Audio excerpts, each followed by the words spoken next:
بل مخې ته بیا دا تمهید ذکر کوي په 28 صفحه باندې دی. ټولو نه اول هغه یوی نقطه، یوی خط، یو سطحه او یو جسم. د هدایت الحکمت کې مبزی کې دی کې بنویلی چې په کوم سیس کې سه ابعاد وی، ابعاد ثلاثه لري، د جسم تبعی ویل کیږي. دا ابعاد ثلاثه دا طول، عرض، عمق. ٹھیک شو نا؟ طول اوږدوالی د سیز، عرض لغتن پلنوالی ته وي او عمق جوړوالی ته وي.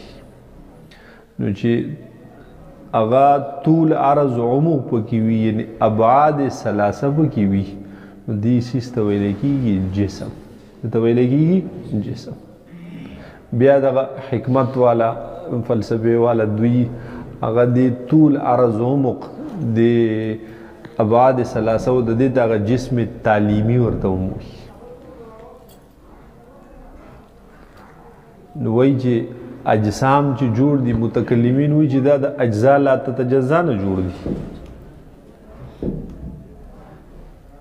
دغه حکما وایي چې دا د حیوله او د صورت جسمیه نه جوړ دي. حیوله او صورت جسمیه را یوځای شوي دي او هغې جسم هغه یو جسم طبعی دی نه جوړ شوی. بیا د دغې مطلق جسم سره بیا صورت نوعیه ملګری شوی دی، نو جسم نوعی دی نه جوړ شوی.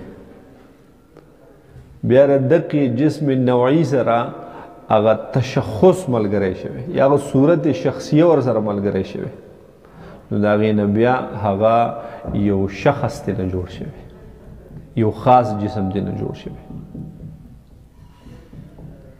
او دا شخص چې بیا دی، دا بیا په خارج کې وجود لري.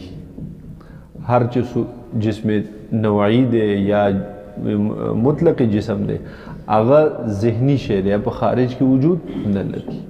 لکه مثال په طور خر، نو څوک چاته خو وایي چې خر څه ته وایي، خو که ته ګورې چې دا دی، خو یا به د پلانکي خان دی خر، او یا د پلانکي خر، یا تور خر، یا سپین خر، یا ورانکاری خر، یا ښه خر، یا دنګ خر، دې ته به ګوته نشي که نه.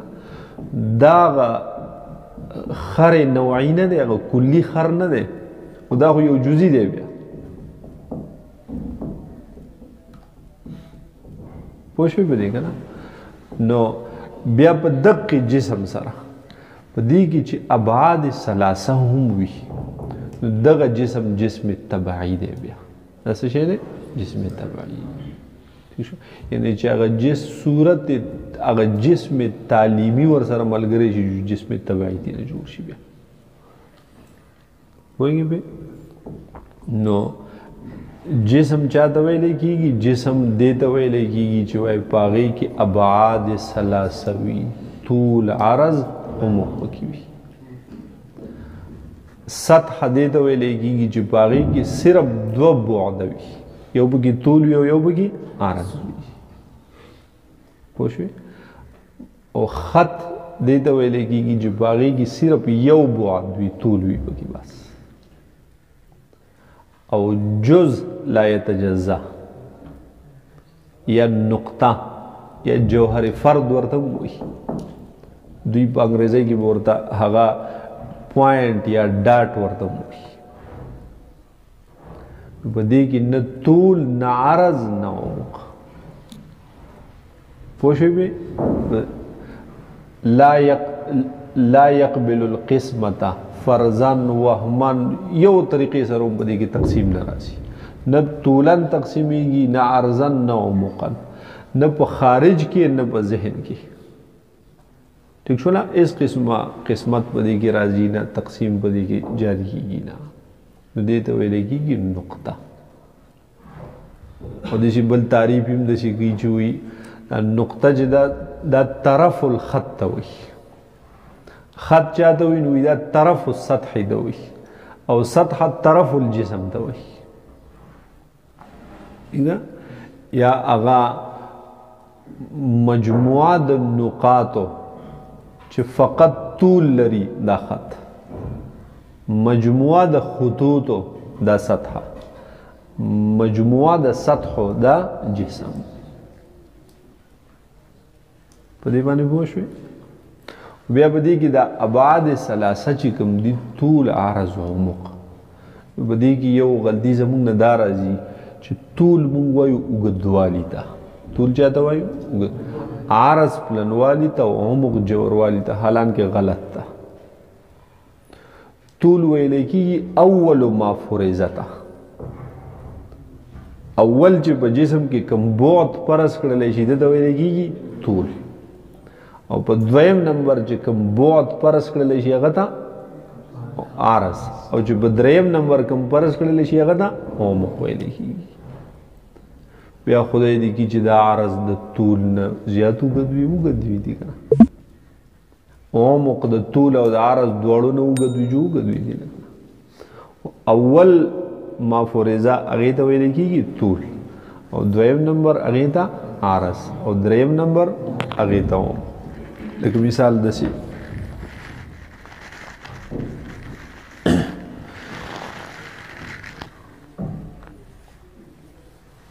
دا کرسی لگا خود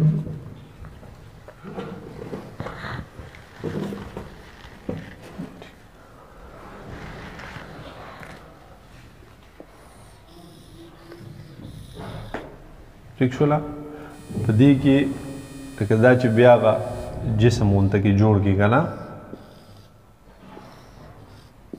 داسې هغه صورت اونته کې وله جوړ کړي، نو که ته پکې اول دا پکې فرض کړي، یا مثال دا بورډ واخله، ٹھیک شو نه، نو په دې کې ګوره یو بعد پکې دا دی، یو بعد پکې دا دی، او یو بعد پکې دا دی، ٹھیک شو نه.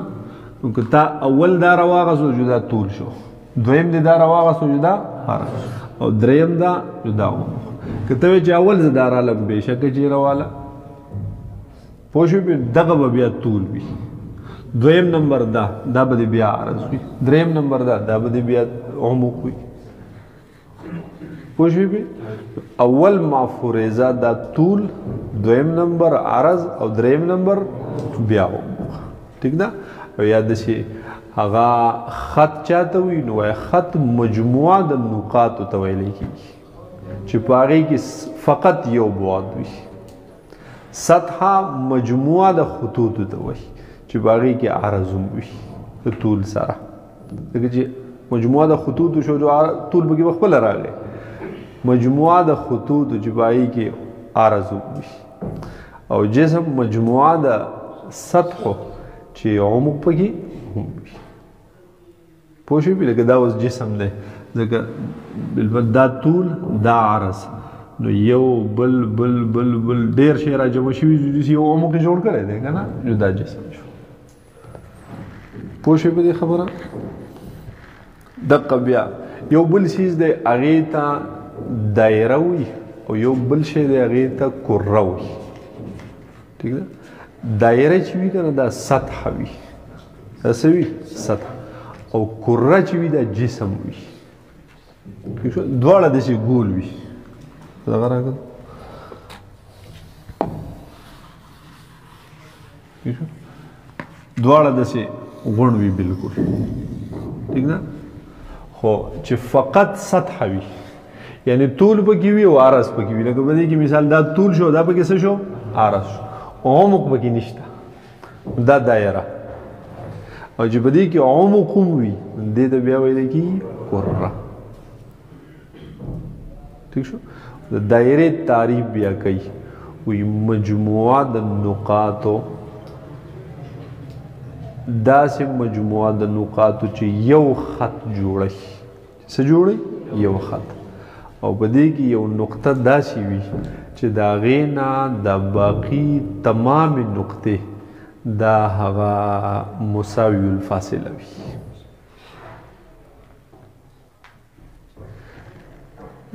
یو مجموعه د نقاطو چې د یوې نقطې نه د تمام نقاط څه وي؟ مساوي الفاصله وي.